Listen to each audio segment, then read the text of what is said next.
Bizler neredeyse her gün bir plan yaparız. Belki de bu zamana kadar 1000 kez plan yapmışızdır.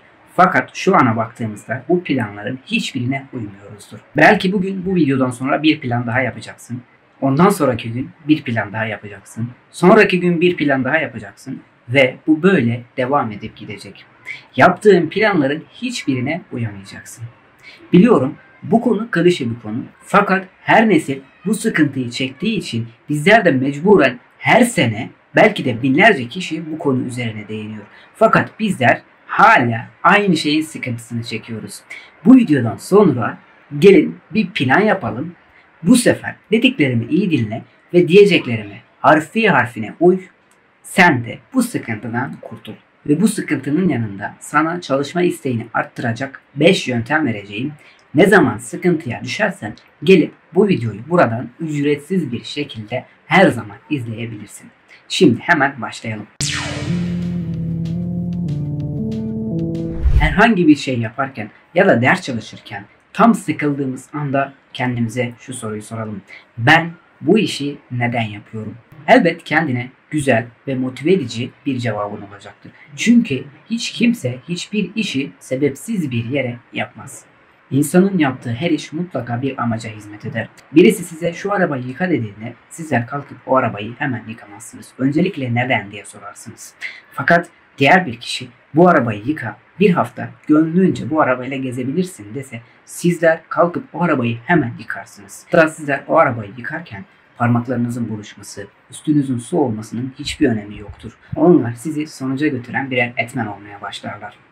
Yani ellerinizin buruşmasını, üstünüzün su olmasını, çamur olmasını görmezden gelirsiniz. Yani sizler çalışırken, plan yaparken sonucu net bir şekilde görebiliyorsanız o süreçte çektiğiniz sıkıntıları görmezden gelirsiniz. Ya da o sıkıntılar sizin dayanma gücünüzü arttırır. Ve bundan sonra sizin bu azminizi, bu çalışma isteğinizi gören kişiler sizlere gelip her zaman şöyle diyecekler.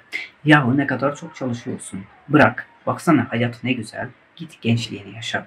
Dünyayı sen mi kurtaracaksın diyecekler. Sizler onlara yalnızca şu cevabı verin. Dünyayı kurtaramasam da kendi dünyamı kurtarabilirim. Ben yaklaşık 2 aydan beri bir fabrikada işçi olarak çalışıyorum. Ve inanın o zorlu şartlar altında 10 sene, 15 sene eskitmiş insanlar. Onların yanına gidip ara sıra kendilerini nasıl motive ettiklerini öğrenmek istiyorum. Ve ara sıra onlara soruyorum. Sizler 10-15 sene bu şartlarda nasıl çalıştınız? Onlar kendiler söylemese bile bir nedenleri var ve bir amaca hizmet ediyorlar. Yani işin sonunu görüyorlar. Çalışsalar ne olacak? Çalışmasalar ne olacak? Bu sonucu net bir şekilde görüyorlar ve bunun için gayretleri her geçen gün artıyor. Kimisi para kazanmak için çalışıyor, kimisi farklı işler yapmak için çalışıyor ama çalışmadıklarında aç kalacaklarını, hiçbir iş yapamayacaklarını biliyorlar. Böyle her gün kendilerini motive ederek çalışmaya devam ediyorlar. Yani kıssadan hisse, çalışırsanız ne olacak, çalışmazsanız ne olacak?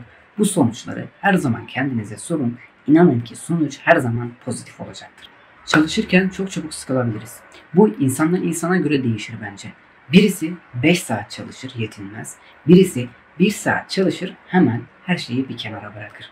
Ve bizler de o 5 saat çalışan kişiye bakarız ve ardından kendimizi tembel ve yetersiz zannederiz.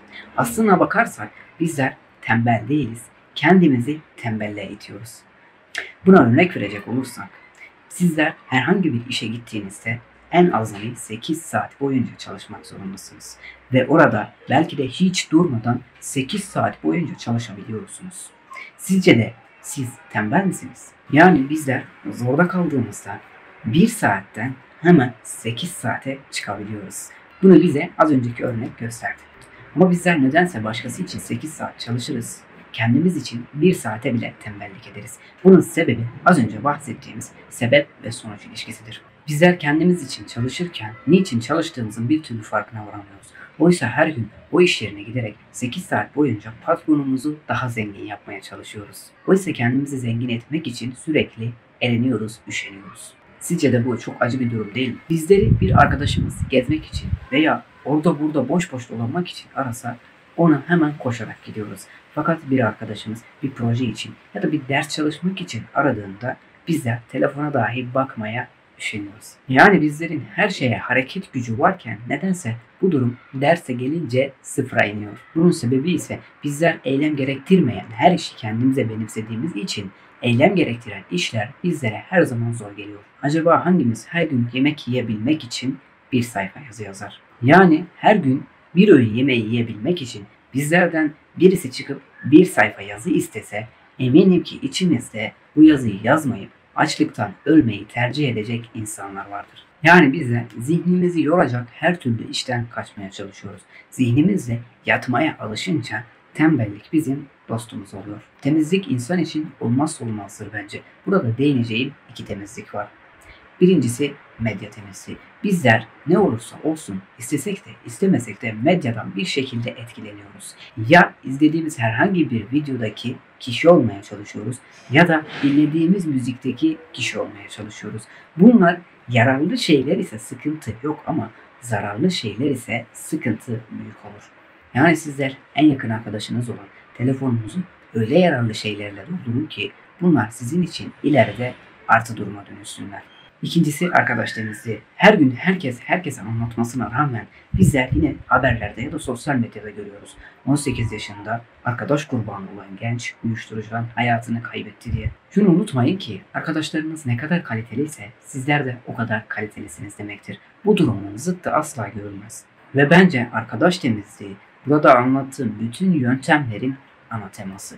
Yani arkadaşlarınız ders çalışıyorsa sizler de ders çalışmak zorunda kalıyorsunuz. Geziyorsa sizler de geziyorsunuzdur. Tembellik ediyorsa sizler de tembellik ediyorsunuz demektir. Yani sizler öyle kaliteli arkadaşlar edinin ki sizin de hayat kaliteniz bir anda yükselsin. O yüzden lütfen arkadaş temizliğine çok büyük ehemmiyet verelim. Nerede olursanız olun mutlaka büyük hayalleri olan insanların ortamında bulunmaya çalışın. Çünkü onlar bir şeyler başardıklarında bu başarı sizlere de sıçrayacaktır. Ve sizler de bir zaman sonra isminizi başarılı insanlar listesine ekleyebilirsiniz. Bu olay tıpkı şuna benzer. Yağmurlu bir havada bir arkadaşınızla dışarıda yürüyorsunuzdur ve ileride ufak bir su birikintisi vardır. Arkadaşınız bu su birikintisine bastığında bu su birikintisi ister istemez bir damla da olsa sizin üzerinize sıçrar. Eğer sizler her gün böyle insanlarla aynı ortamda bulunur, muhabbet eder, konuşursanız sizin için her gün yağmurlu bir gün olur. Yine gider o su birikintisine basarsınız ve birbirinize o damlaları sıçratırsınız. Eğer hayır deyip aynı hayatına devam edersen çölde yürüyen bir insana benzersin. Her tarafına tozlar kaplar ve artık her yeri sisli görmeye başlarsın ve geleceğinden de emin olamazsın. Ve bu yolda her zaman geriye gitmek istersin ve her gün keşke bu yola çıkmasaydım diye kendi kendine sitem edersin. Bugünlük bu kadardı. Önemli bir duyuru yapmak istiyorum. Arkadaşlar hala abone olmayan kullanıcılar videolarımı daha çok izliyor. Lütfen yeniyseniz kanala abone olun. İnanın ki bu kanaldan hiçbir zarar göremezsiniz. Sadece önemli bilgiler, kendinize, kendi hayatınıza değer katacak bilgiler öğrenirsiniz. Aşağıdan videoyu beğenmeyi de ve düşünceleriniz, fikirleriniz varsa da lütfen yorumlara yazmayı unutmayın. Herkese teşekkür ediyorum. İzlediğiniz için sonsuz sevgilerimi sunuyorum. Kendinize çok iyi bakın. Allah'a emanet olun.